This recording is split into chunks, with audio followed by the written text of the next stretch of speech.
네, 저는 출가해서 얻은 이름, 본명이 뿜냐디빠라고 합니다.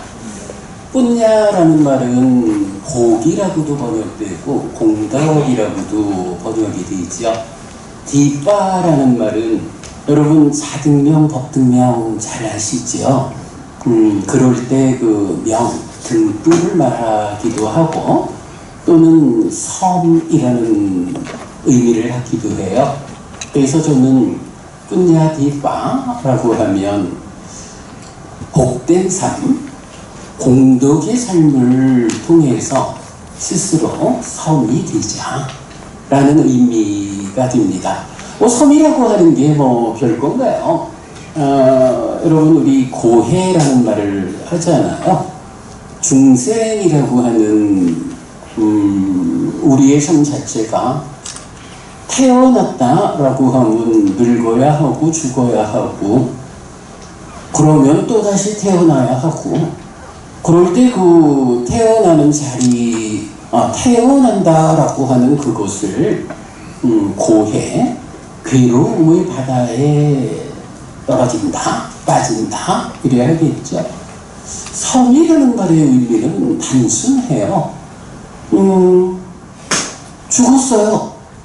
그런데 또 태어났거든요. 근데 그 태어나는 자리가 바다 한가운데야. 그러면 바다 한가운데에 떨어졌다라는 이 상황을 놓고 보면 이제 몇 가지 차이가 있어요. 어떤 사람은 그야말로 바다에 풍덩 빠져가지고 지푸라기라도 있으면 붙잡고 싶은 그래서 허우적대죠. 빠져 죽지 않으려고. 이런 사람이 있는가 하면 어떤 사람은 떨어졌는데 다행히 거기에 작은 뗏목이 하나 있어요. 뗏목 위에 떨어졌어. 고해 괴로움의 바다 가운데 떨어지긴 했는데 다행히 떨어지고 보니까 물에 빠져서 지푸라기라도 붙잡고 싶은 이런 삶은 모면하고 뗏목이라고 하는 어떤 버팀목 위에 떨어진 거죠. 뗏목이라는 게 좀 불편하고 또 작은 거지만 그래도 비바람이 세게 몰아치지만 않으면 빠져 죽을까봐 허우적대는 그런 삶은 모면한 거거든요. 그런가 하면 또 어떤 사람은 떨어져 보니까 제법 큼지막한 배에 떨어졌어요. 그러면 이 배라고 하는 게 뭘까요? 말하자면 태풍이 막 휘몰아치는 이런 어려운 상황만 생기지 않으면 바다 위에 있다 해도 그 배 안의 삶이 크게 나쁘지 않은 거예요. 정말 저기 사진 찍어주는 우리 살레카 부부님 계시는데 따님이 배를 타는 분이거든요.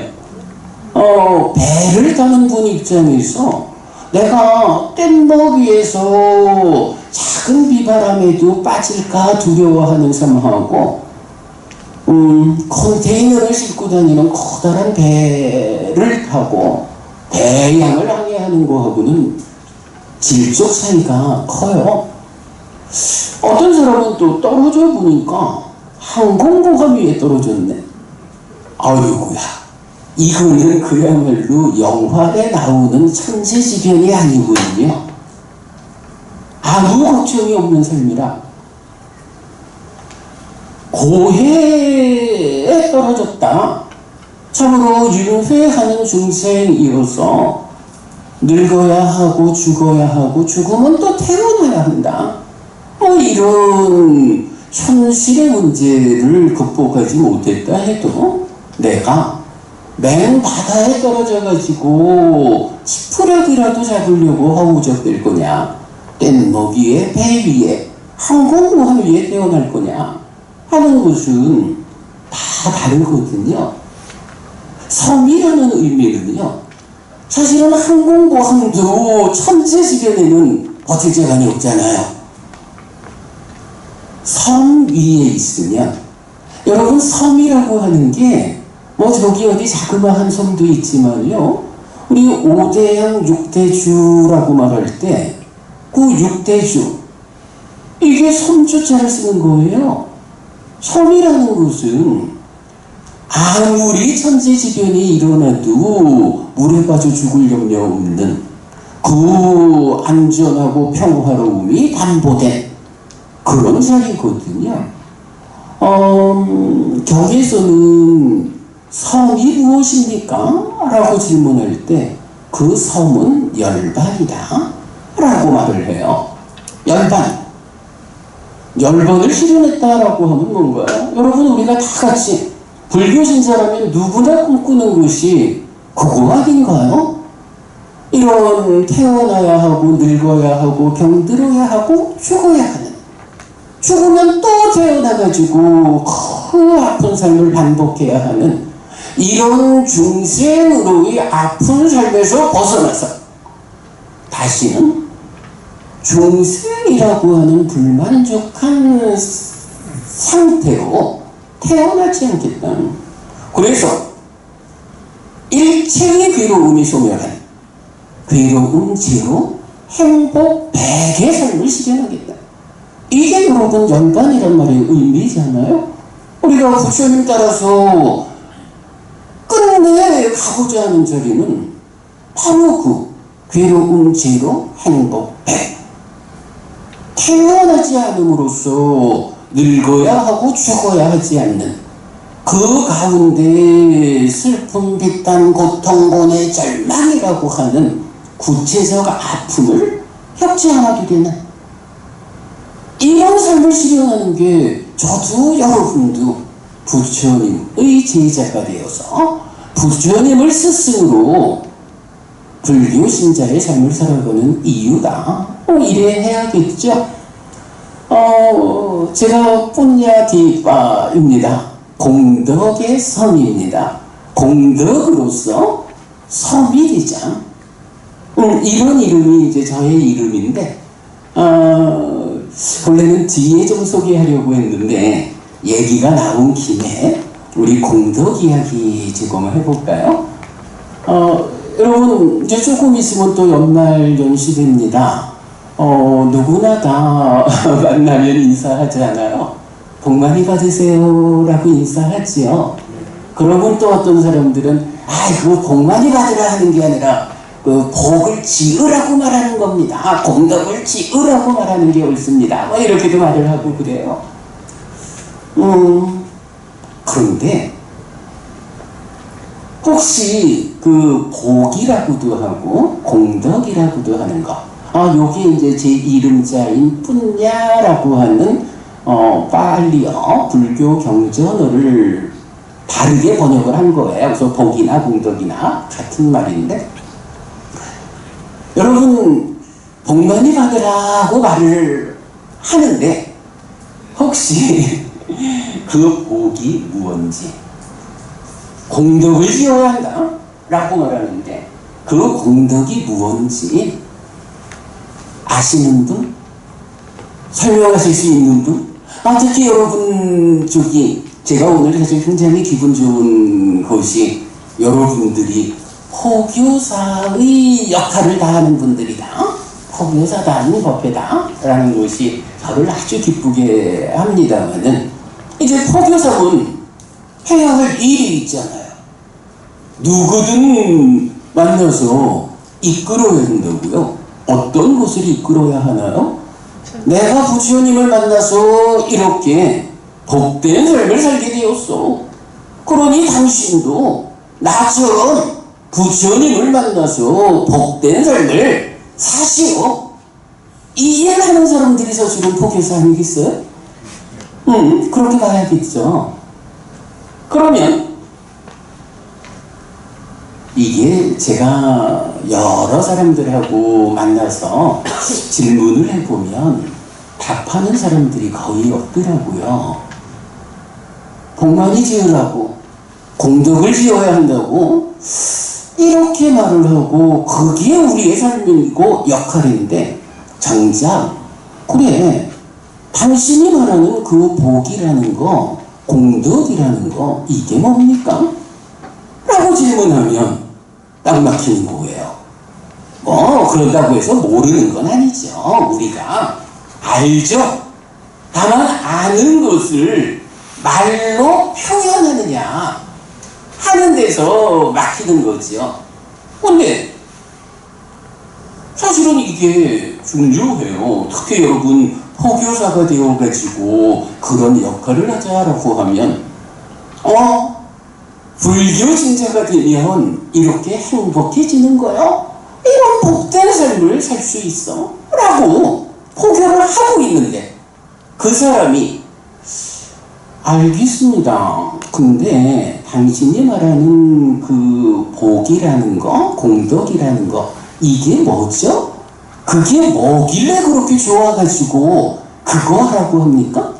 라고 질문하면 대답해야 되잖아요. 막히거든요. 얼마 전에도 진짜 보면요 스님들 가운데 말씀 잘하는 말 잘하는 스님들 많아요. 저는 가끔씩 이 스님들 이렇게 만나서 말씀 나누다 보면 아이고 어찌 저리 말을 잘하나 나는 도저히 따라갈 수가 없는 이런 스님들이 많아요. 그래서 이제 그 스님하고 인사 나누고 한참 말씀을 나누는데 너무 말씀을 잘하니까 저는 들을 수밖에 없는 거예요. 한참 말씀을 듣다가 마침 이제 이 주제 우리 절에 오는 신도들한테 공덕을 짓게 해줘야지 라고 말씀을 하셔요. 그래서 제가 그렇게 여쭤본 거예요. 그래 스님 당연히 절에 오는 신도분들이 공덕을 짓도록 이끌어야죠. 근데 스님 혹시 그 공덕이 뭔지 아세요? 공덕이 뭔지 알고 우리 절에 오는 신도분들을 공덕으로 이끌어야겠다 라고 말씀하셔요? 라고 질문을 하니까 이 스님이 나 그거 생각해 본 적 없는데? 하고 대답을 못하는 거예요. 그래서 제가 여러분 참고로 저는 니까야라고 하는 부처님 살아계실 때에 직접설한 가르침 이렇게 말할 수 있는 그러니까 초기 불교 경전을 공부하는 사람이 있잖아요. 제가 나름대로 좀 열심히 공부를 해요.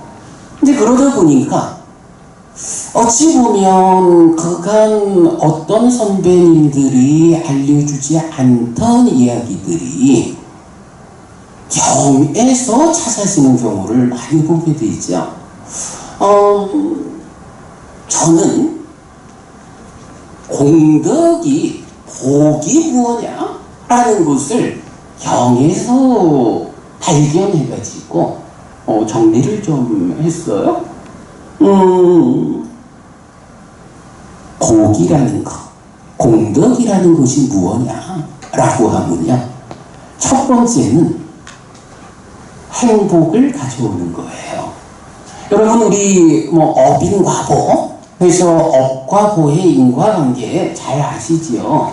그래서 악업을 지으면 괴로움이 생기고 선업을 지으면 행복이 생긴다. 당연히 우리가 아는 거예요. 그런데 이제 경에서 보면 이렇게 업과 보의 관계가 직접 연결되는 게 아니다 라는 걸 말하는 거예요.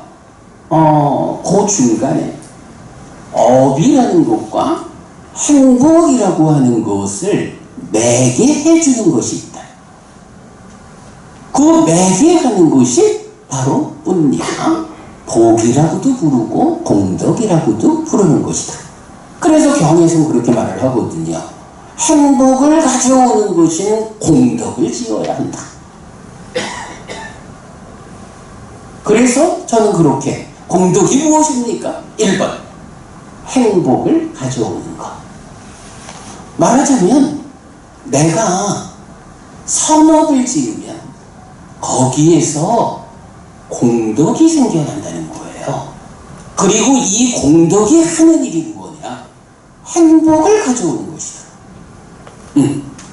업과 그 과 또는 보하고의 중간에 공덕이라는 것이 내게 해준다.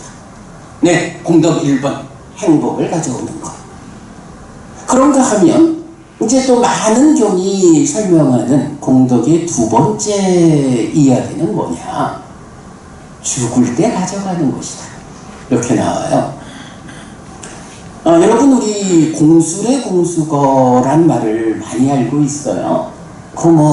죽을 때 동전 한 입 가져가지 못하는데 거기에 욕심을 부려가지고 악업을 짓느냐? 안 된다! 라고 말하는 거예요. 윤리적으로 타당하죠. 그런데 공술의 공수거, 빈손으로 왔다 빈손으로 간다 라는 이 말이 그냥 제가 정확히 모르지만 공자님을 따라 배우는 공자님의 제자분들처럼 윤리교과서를 통해 가지고 삶의 답을 얻어야 하는 이런 사람들처럼 정말로 나는 빈손으로 왔다 빈손으로 가는 것일까 생각을 해보면요. 여러분, 나는 누굴까? 라는 문제를 많이 생각하잖아요. 나는 누구냐? 라고 하면 보통 경우는 이제 세 가지로 답을 주는데 오늘은 그 주제는 아니고 누구나 알고 있는 게 색수상행식 오온이 있고 그 오온에 대해서 이것이 나의 것이요, 이것이 나요, 이것이 나의 자아요 라고 붙잡으면 집착이라는 거죠. 그러면 오온에 집착된 상태라고 하는 오취온이라고 부르는 것이 이제 스스로 자기화되어 가지고 이게 내 거고 나고 나의 자아요 이래가지고 내가 돼버린다고요. 자, 내라는 존재가 이렇게 색수상행식 오온이라고 하는 5가지 무더기로 구성되어 있어요. 여러분, 공수의 공수가 죽을 때 아무것도 가져가지 못하고 다 놓고 가야 한다 라고 말하는 거, 이게 윤리교과서적으로 접근할 때 좀 훌륭한 말씀이에요. 욕심 부리지 않고 잘 살아야 되죠. 그러나 우리처럼 윤리교과서 수준을 넘어서고 공자님의 제자 수준을 넘어서 인류 역사상 으뜸가는 스승, 완전한 깨달음을 성취한 여러분 정등각이라고 불리는 그분 부처님을 스승으로 하는, 우리가 그런 사람이잖아요. 이렇게 부처님을 따라 배우는 우리의 입장에서 보면, 아니 내가 정말로 오직 이 몸뚱아리 하나로서의 삶의 과정이 있어서 이 몸뚱아리로 태어날 때 아무것도 안 가지고 왔고, 또한 몸뚱아리의 삶을 마칠 때 아무것도 가져가지 않는 이것이 정말일까? 생각해 봐야 하죠. 부처님께서 알려주는 나는 몸만으로 구성되는 게 아니라 색수상행식 이래가지고, 자, 이 5가지 무더기 가운데 물질이라고 하는 것, 몸이라고 하는 거는 색 하나예요. 나를 구성하는 5가지 요소 가운데 한 가지가 물질이라면 수상행식, 심지어는요 여러분, 죽으면 어떻게 될까? 라는 이런 주제에서도요 죽은 다음에 새로운 몸을 만나가지고 다시 태어나서 다음 삶을 이어가는, 이게 누구냐? 부처님은 시기다 이렇게 알려주시거든요. 내 마음이 몸이 무너져 죽으면 새로운 몸을 만나가지고 새로운 삶을 이어가는 거, 이거 태어난다라고 말하고 저 세상이다, 내 세이다 이렇게 표현하잖아요. 이렇게 나를 구성하는 요소들이 그 중에 얼마는 물질이고, 그 중에 숫자로 따져보면 하나는 물질이고 넷은 물질 아닌 거예요. 이런 내가 나를 구성하는 요소에 대해서 다르게 보면 빈손으로 왔다 빈손으로 간다라는 거는, 이거는 어린애들 말이에요. 초등학생들이나 그래 알까? 이제 우리가 내 삶이라는 것은 몸이라고 하는 색이 있지만 몸 아닌 거, 물질 아닌 것으로의 수상행, 그리고 심지어는 죽으면 다음 생으로 이 삶을 이어가는 시기라고 하는 마음까지 나에 대해서 볼 수 있으면, 과연 빈손으로 왔다 빈손으로 갈까? 그렇지 않은 거예요. 요즘 세상이 과학의 발전하면서 모든 것을 물질적 관점에서 보려고 하는 유물론적 관점이 세상을 지배하는 이런 환경이 되어 있지만, 그런데도 불구하고 부처님의 관점에서 삶을 보자면 물질에 종속되지 않은 것으로의 나의 상당 부분이 있단 말이죠. 그럴 때 부처님 공덕이 뭐냐? 라고 하니 2번 죽을 때 가져가는 것이다. 만약에 물질적인 관점에서만 보자면 여기 계신 분들 얼마나 다복하고 풍요로운 삶을 살고 계시는지 모르겠지만 어쨌든 가져갈 수 있는 게 없죠. 그러나 삶에 대해서 다르게 눈을 뜨면 물질 말고도 나를 구성하는 것이 있고, 물질 아닌 것은 내 삶의 과정을 그대로 통째로 묶어가지고 다음 세상으로 가지고 가는 거예요.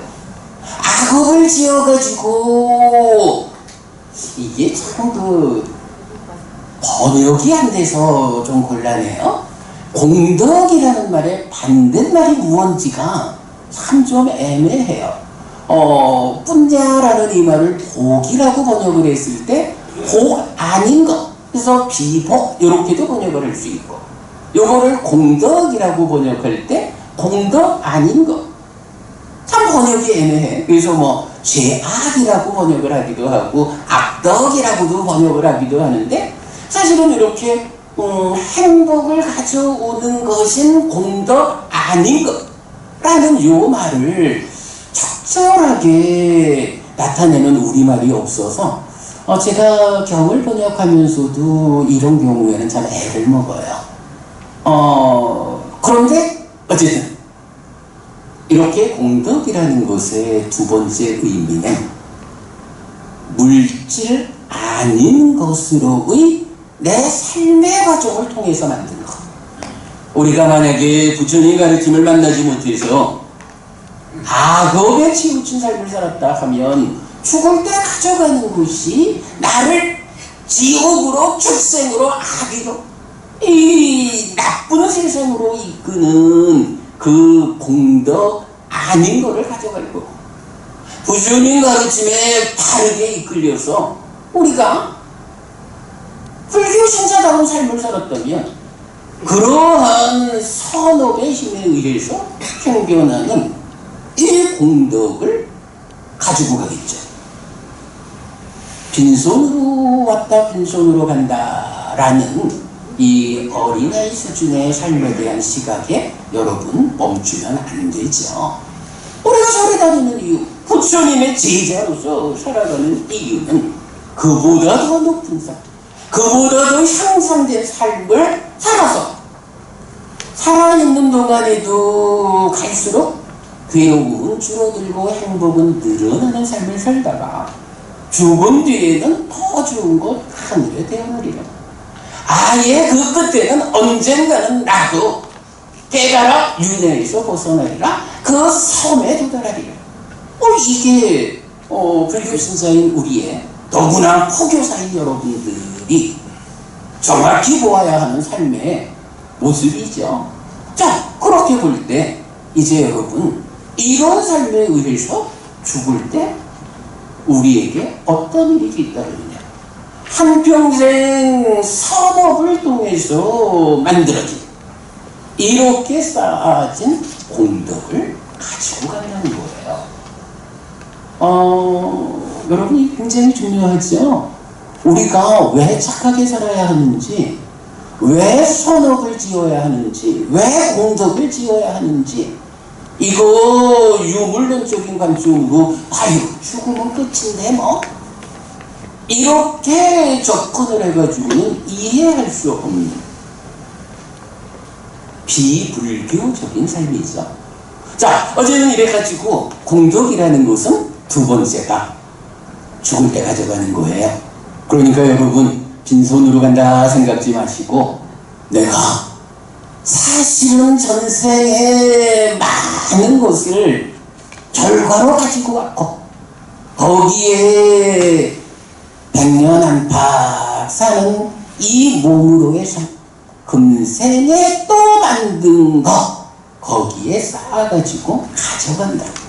그러니 내가 괴로움을 만드는 것을, 그러니까 괴로움을 가져오는 것을 만들어 쌓지 않아야 한다. 행복을 가져오는 것을 만들어 쌓아야 한다. 그 바른 길을 부처님이 알려주셨다. 공부해야겠다. 이렇게 우리가 삶을 보아야죠. 자, 그리고 나면 이제 세 번째가 공덕, 세 번째 이야기가 시작하면서 말씀드린 그 얘기인데요. 경에서 그렇게 표현해요.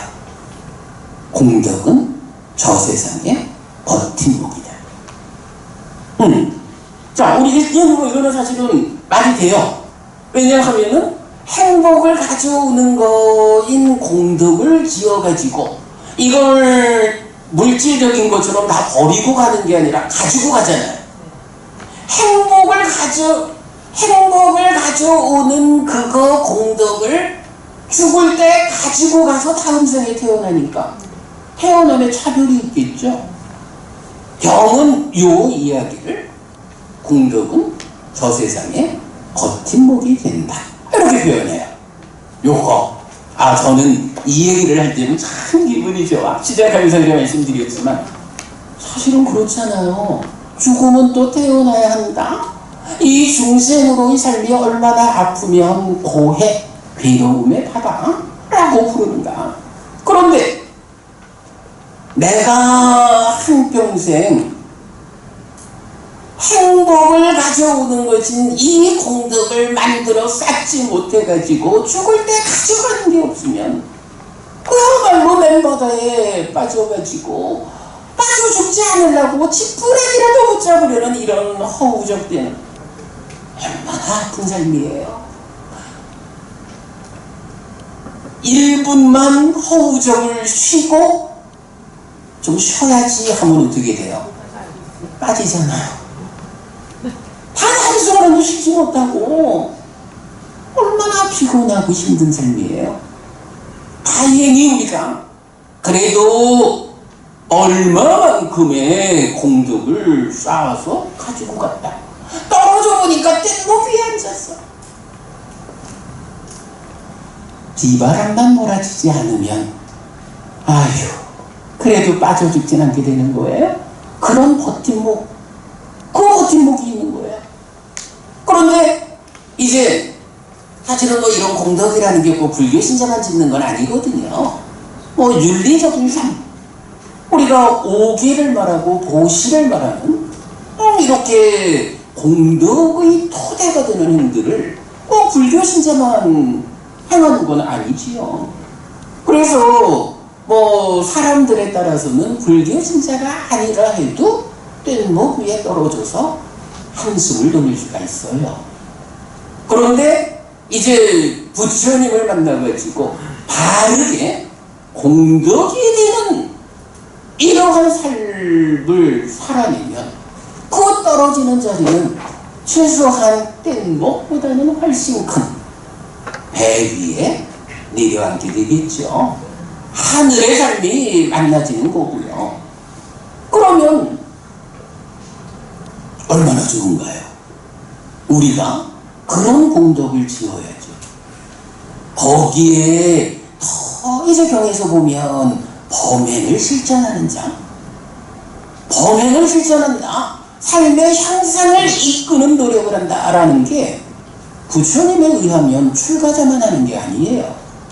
경에서는 불교 신자를 구분하는데 처음에는 출가자, 재가자, 남녀 이렇게 구분을 하죠.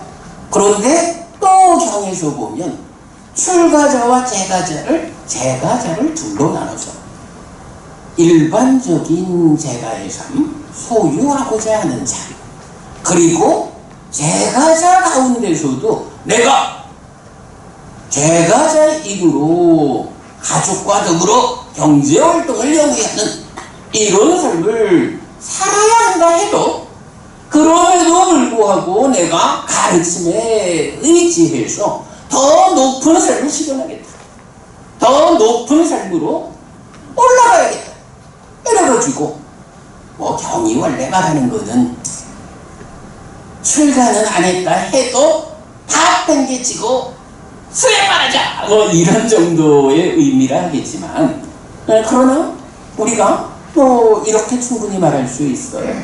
가족과 더불어 경제활동을 영위에 하더라도 그 중에 내가 부처님께서 하지 않아야 된다라고 일러주는 그런 일들을 적극적으로 피하고 시간을 좀 확보해가지고 내가 하루에 얼마의 시간은 수행을 해야겠어, 수행자가 되어야겠어 이래가지고 더 커다란 공덕을 만들어내면 그런 사람들이 죽은 다음에 어떤 버팀목을 확보합니까?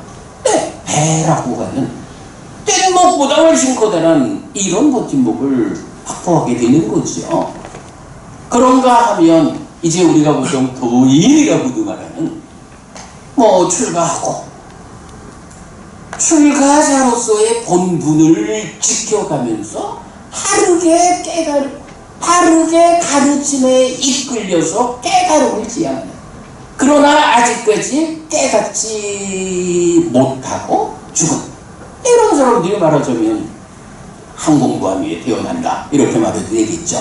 하늘 가운데도 저 새끼 무새끼 높은 하늘에 신이라는 이름으로 태어나는 거죠. 인간하고 견줄 수 없는 커다란 행복 가운데 오래 사는 이런 신으로의 태어난, 물론 그렇게 출가해서 수행으로 높은 성과를 이루지 않아도 사실은 제가자의 삶에서 내가 제가자로서 살아가지만 삶을 잘 정돈해서 이렇게 가르침에 이끌려야겠다 라고 하면 제가자의 삶에서도 기본적으로 욕계의 하늘에, 욕계의 하늘, 여러분 뭐 저기 도솔천이라든가 뭐 이런 하늘 굉장히 좋아하죠. 뭐 부처님 어머니도 부처님을 낳고 일주일 만에 죽어서 도솔천에 태어났다, 이런 뭐 도솔천 굉장히 좋은 하늘, 이런 하늘이 우리가 사람이지 않아서 그렇지 부처님의 가르침에 이끌려 살자라고 노력을 하면 굳이 높은 수행자, 범행을 실천하는 자가 되지 않아도 일상의 삶에서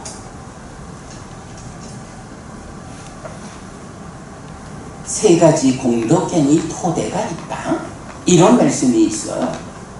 공덕을 만드는 토대가 되는 행위. 1번 보시, 2번 계. 제가저로서는 기본이 5계를 지니는 거죠. 3번 수행 이래 되거든요. 보시와 5계를 지닌다는 요 두 가지 삶의 힘이 나를 어디로 이끄느냐? 욕계의 하늘로 이끈다. 얼마만큼 강력하게 삶을 보시와 5계를 지니는 삶으로 이끌었느냐에 따라서 인간으로 태어난다 하면 부잣집 아들로 태어날 거고, 그게 어느 만큼이냐 하면 기본적으로 사왕천이라는, 여러분 사왕천 아시죠? 사대천왕 이러고 있는 그 사왕천이라는 하늘 가운데는 가장 낮은 하늘이지만 그럼에도 인간과는 견줄 수 없는 이런 사왕천에 태어나기도 하고, 얼마나 강하게 실천했느냐에 따라서 그 위에 도리천 33천에, 그 위에 야마천, 그 위에 도솔천, 그 위에 화락천, 그 위에 타파자질천, 이렇게 6개의 여섯 하늘에 태어나는 힘을 어떤 삶을 갖고 있느냐? 고시와 5계를 지니는 삶이 갖고 있다. 다만 부족한 것은 이렇게 보시와 5계라는 두 가지 힘만으로 색계 무색계라는 높은 하늘에 올라가는 힘은 되지 못한다. 그것은 이제 수행이라는 방법이 있잖아요. 부처님께서 사념초로 시작하고 사마타 윗바사나로 완성되는 깨달음의 길을 알려준다고요.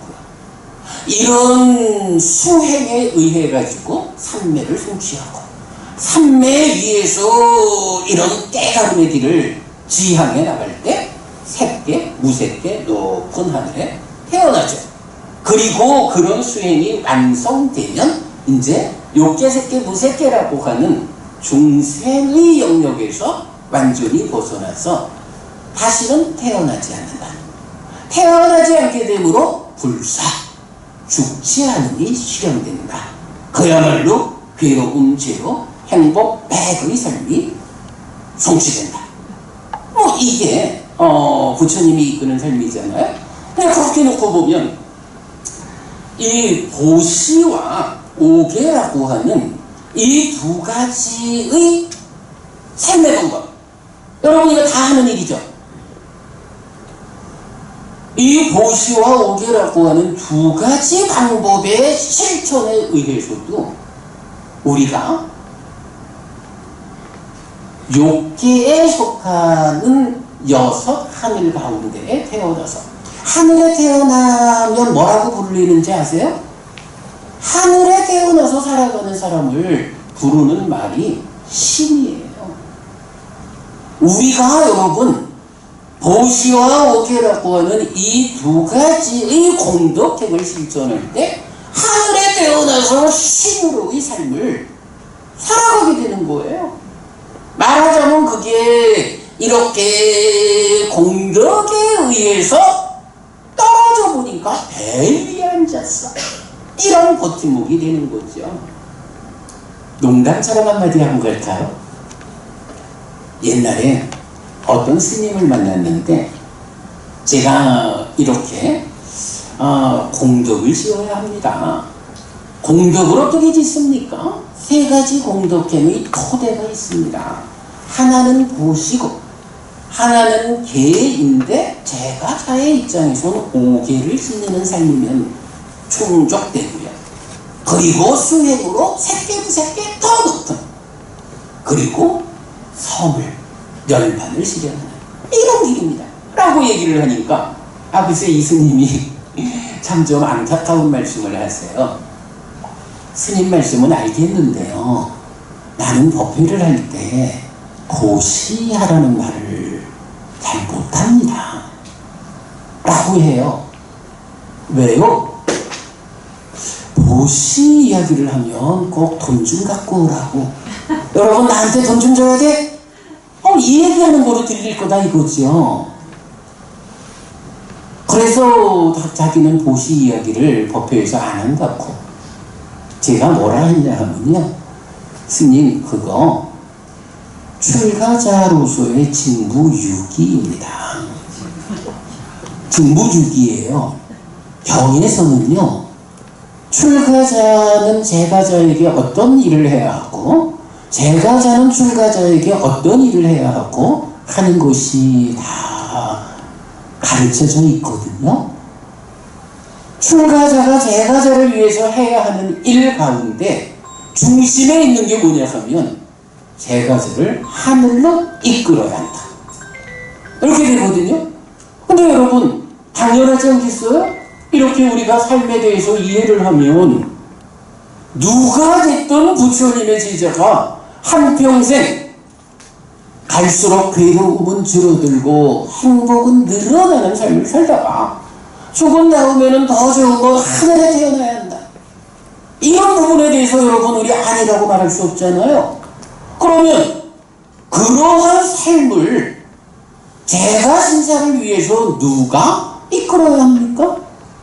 물론 제가자 가운데 앞에 공부한 선배들이 그런 역할을 하는 것도 중요하죠. 여러분들이 사실은 포교사로서 그 일을 하는 거잖아요. 그런가 하면 기본이 부처님은 출가자가 제가자를 위해서 해야 하는 일의 근본에 그들을 하늘로 이끌어야 한다. 이런 말씀을 하시거든요. 그런데 이제 하늘로 이끄는 방법이 뭔가요? 네, 공덕을 지어야 하죠. 공덕을 짓는 방법, 공덕을 만드는 방법이 뭐냐? 라고 할 때 오늘 여러 번 말씀드립니다만은 세 가지 공덕행의 토대가 있다 라고 해서 보식, 그리고 오계, 그리고 수행이라고.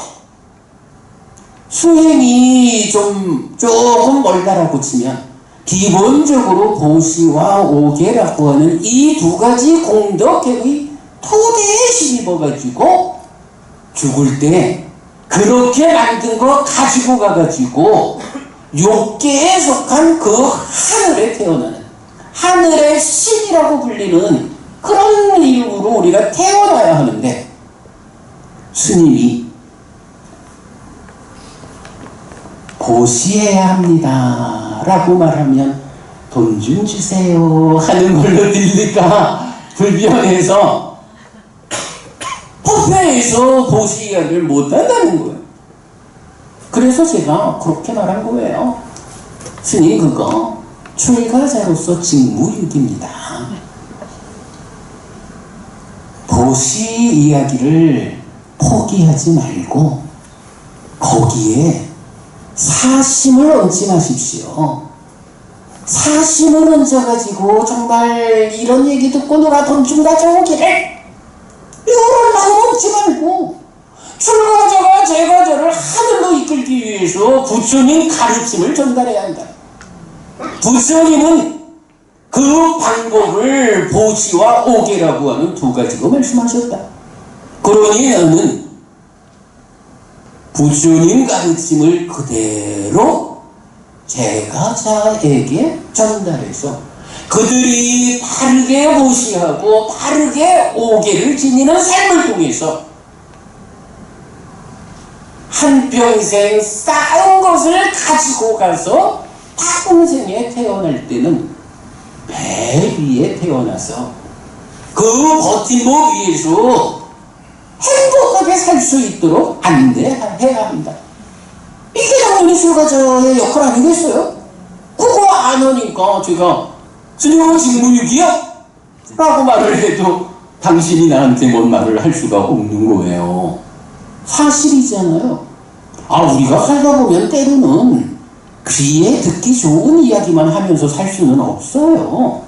더구나 출가한 사람은 귀에 듣기 좋은 이야기를 하려고 해서 인기를 끄는 이런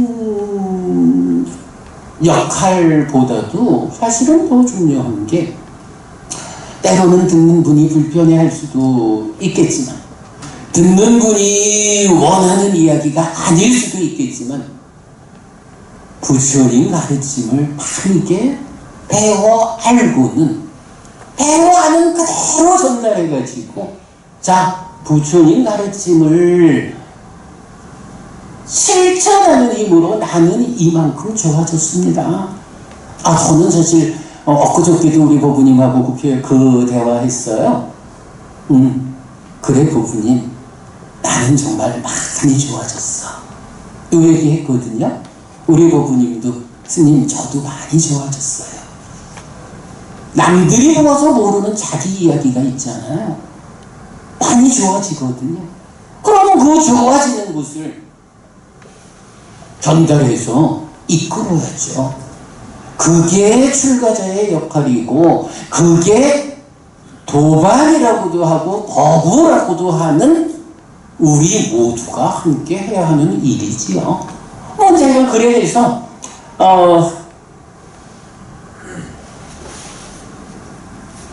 직무유기하지 마시오 이런 얘기를 했었고, 그래 이제 마찬가지 조금 전으로 돌아가면 이제 그 말씀 잘 하시는 어떤 스님하고 대화 가운데 그렇게 말씀을 잘하시는데 우리 절 신도들을 공덕으로 이끌어야겠다 한다 라고 말씀하시는데 정녕 그 공덕이 무엇입니까? 복이라는 게 무엇입니까? 라고 할 때 대답을 잘 못하죠. 그래서 제가 이렇게 경에서는 정리를 해보면 행복을 가져오는 거, 죽을 때 가져가는 거, 저 세상에 버팀목이 되는 거, 이것이 라고 말씀해 주니까 굉장히 이게요 사람이 어디 가서 대우받는 방법이 있더라고. 처음에 저같이 어린 중이 좀 법납이 저보다 훨씬 높은 어른 스님을 만나가지고 한참 동안 말씀을 들었죠.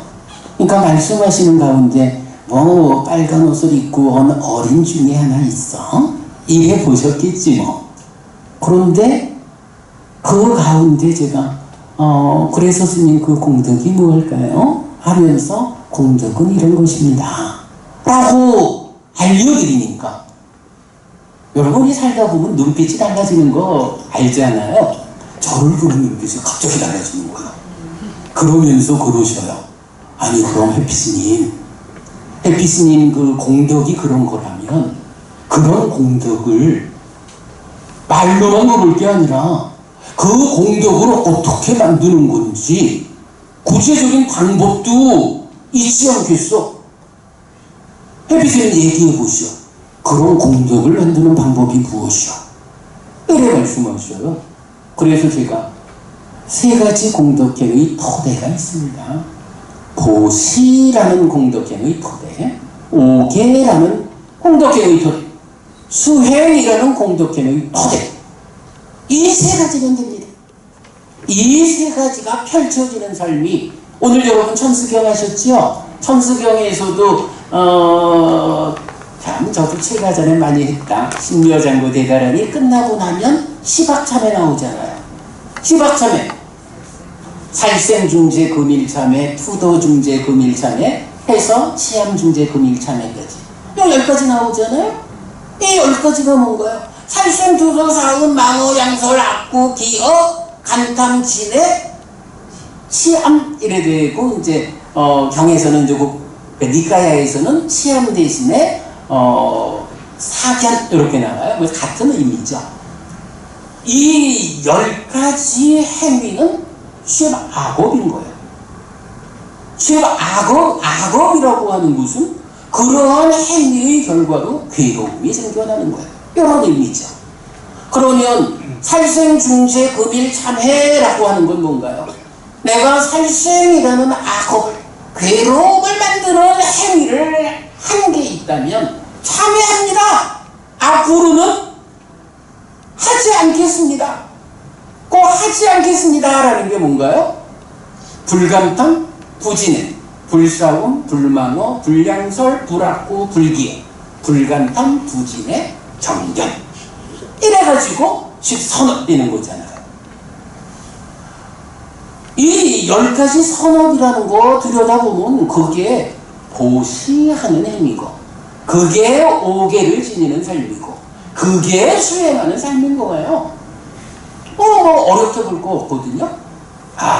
저는 참 제가 즐겨 하는 이야기가 이런 표현이에요. 과도 보도 괴로움이어서 지옥으로 이끄는 힘을 가지는 십악업은 피해야 한다.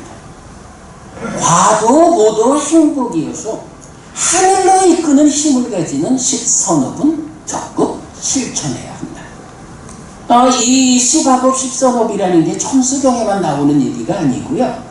이 초기경전 니까야에 보면 니까야에서는 우리가 그 고진멸도 사성제 중에 고멸도성제인 8정도가 있잖아요.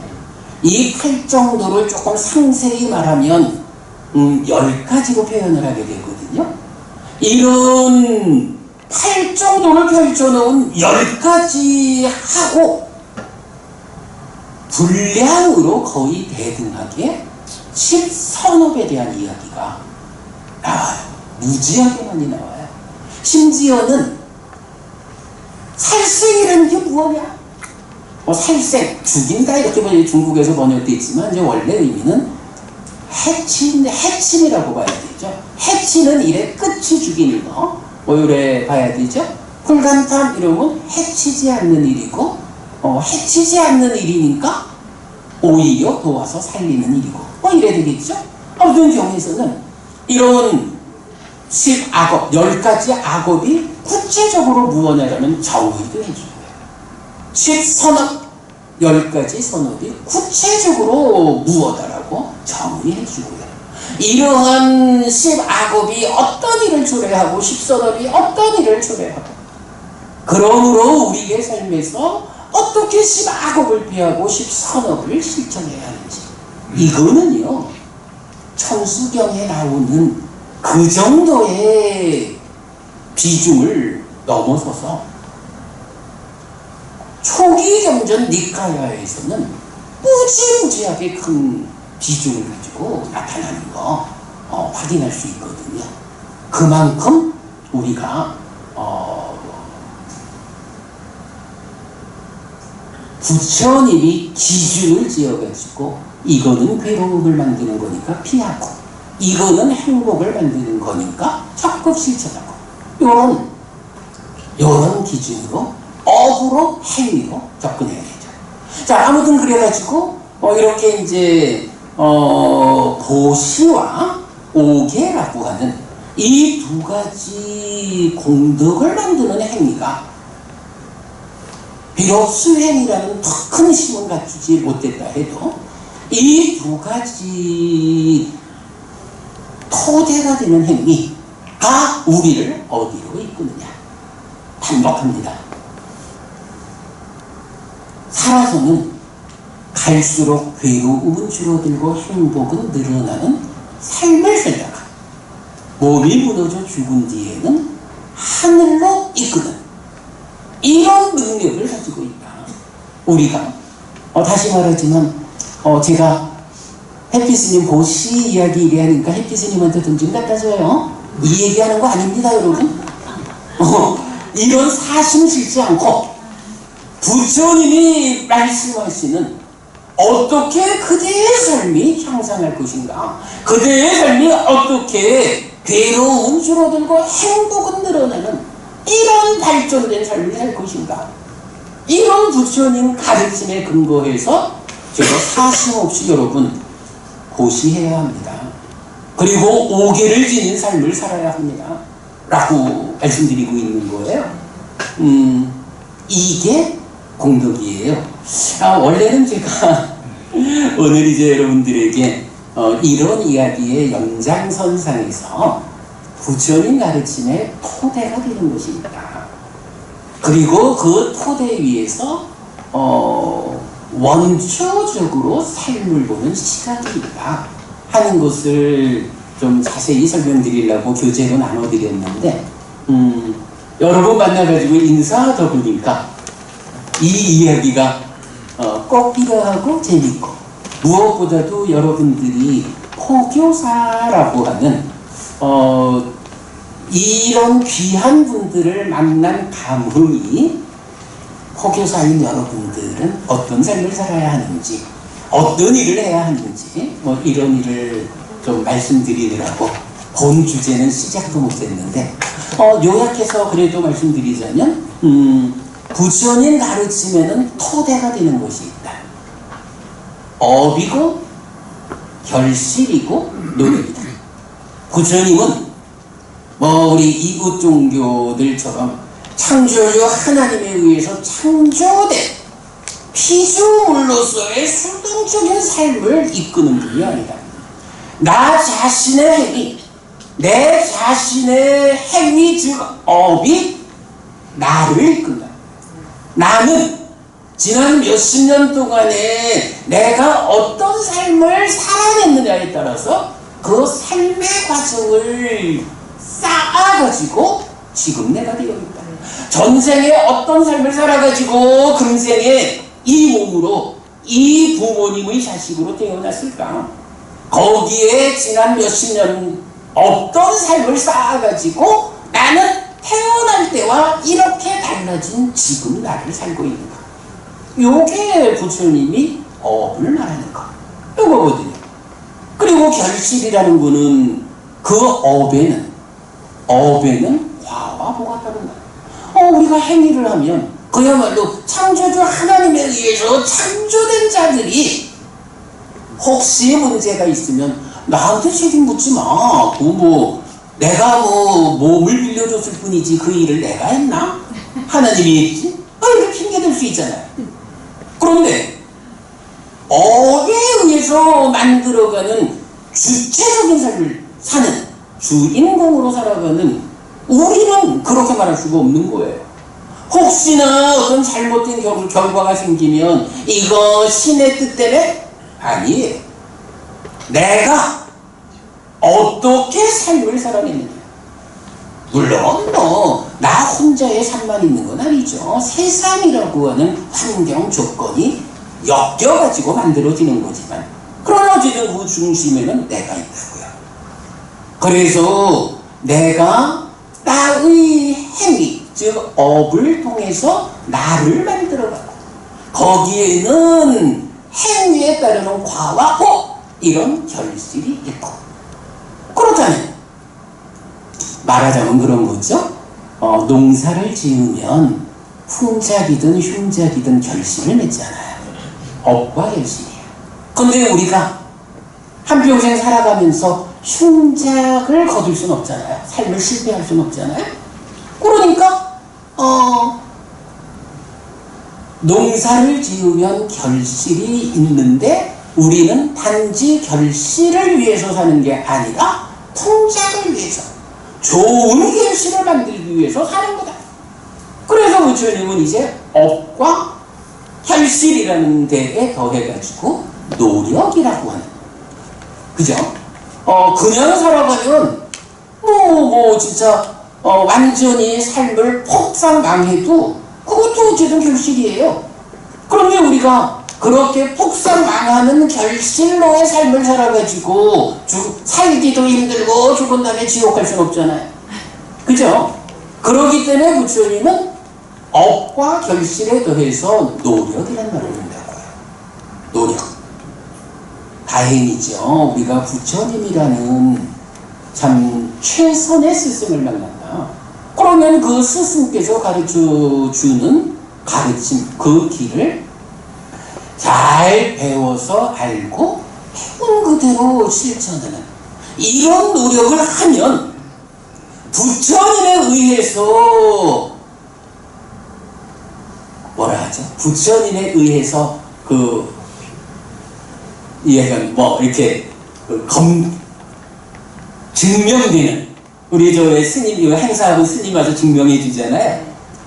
이런 삶이 부처님에 의해 가지고 풍작을 거두는 풍요로운 결실을 맺어 가지고 살아서도 행복하고 죽어서 하늘에 태어나는 이런 결실을 얻을 수 있다. 이게 바로 업과 결실과 노력이라는 부처님 가르침의 토대다. 이런 토대 위에서 이제 실천적인 삶을 위해서는 세상을 보는 시각이 중요하다. 그래서 저는 가르침의 토대 위에서 원초적 바른견해라는 말을 해요. 사실은 뭐 팔정도에서도 첫 번째가 정견 바른견해잖아요. 경을 보면 바른견해는 다양하게 이런 상황에서는 이렇게 보는 게 잘 보는 거고 이런 상황에서는 이렇게 보는 게 잘 보는 거죠. 바른견해는 다양하게 나와요. 그런데 그 모든 바른견해 가운데 이런 바른 가르침의 토대 위에서 삶을 보는 원초적 바른견해가 있다라는 부분을 또 경에서 찾을 수가 있는데 시간이 다 됐으니까 결론만 말하면 가르침의 토대 세 가지 위에서 삶을 보는 원초적 바른 시각 1번 저 세상은 있다.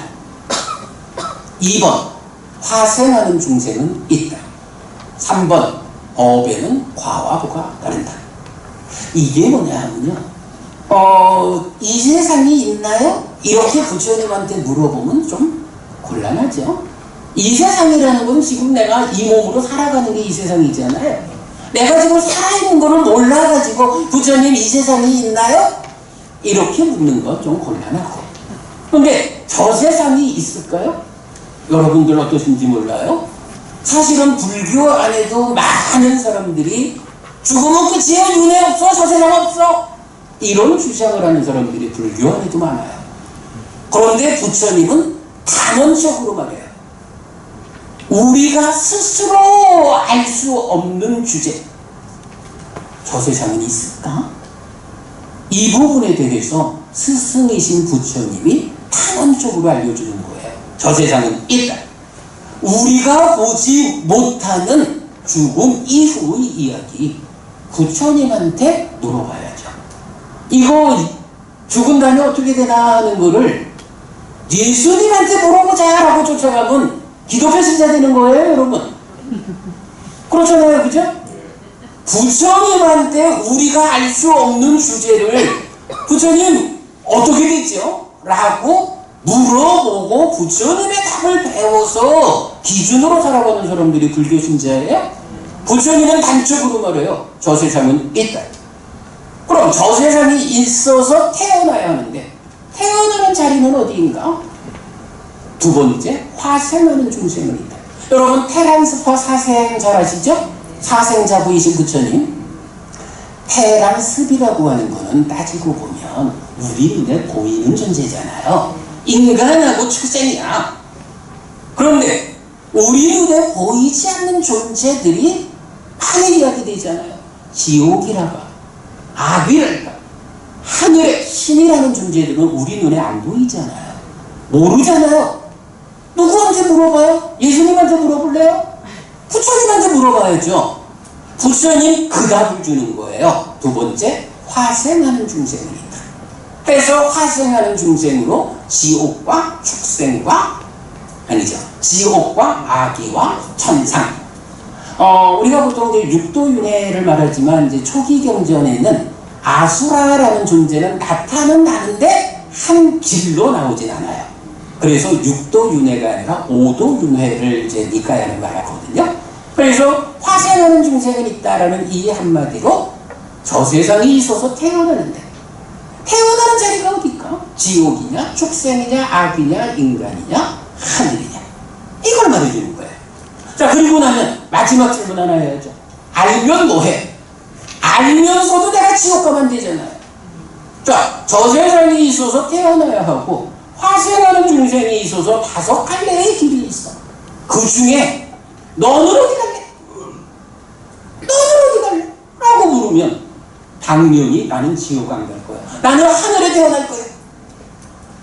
이래야 되잖아요, 여러분. 그러면 어떻게 하늘에 태어날 건가? 이 방법을 또 부처님한테 물어봐야죠. 부처님, 업에는 과와 보가 따른다. 다시 말할까요? 과도보도 괴로움인 십악업은 피해야 하고 과도보도 행복이어서 하늘로 이끄는 힘을 가지는 십선업은 적극 실천해야 한다. 이게 업에는 과와 보가 따른다. 저 세상에 있어서 또 태어나야 태어나야 하는데 윤회하는데 화생하는 중생이 있어서 5갈래 중에 태어나야 하는데 내가 하늘에 태어나기 위해서는 어떻게 해야 합니까? 업에는 과하고가 따르는 거예요. 이런 법칙성을 바르게 알아가지고 하늘로 이끄는 업을 지어라. 하늘로 이끌리는 뭐죠? 보시와 오계와 수행이라고 하는 이런 공덕이 되는 삶을 살아라. 그러면 하늘에 태어난다. 이렇게 부처님 말씀하시거든요. 시간 관계상 이렇게 마무리하겠습니다. 우리는 국장님 제가 한 3, 4분 더 일찍 맞춰드려야 했는데 마무리를 이렇게 했습니다. 자, 여러분 모두 행복하시기 바랍니다. 고맙습니다. 모든 자리에서 일어나 주시기 바랍니다. 언니, 뭐 질문을 하나 해도 되겠습니까? 그냥. 저기 시간이 어떨지 저는 괜찮은데 아니면 요 법에 맞춰서 가실 분 가신 다음에 다른 말씀. 오늘 우리에게 좋은 법문을 해주신 해피 스님께 1배 이해를 올리도록 하겠습니다.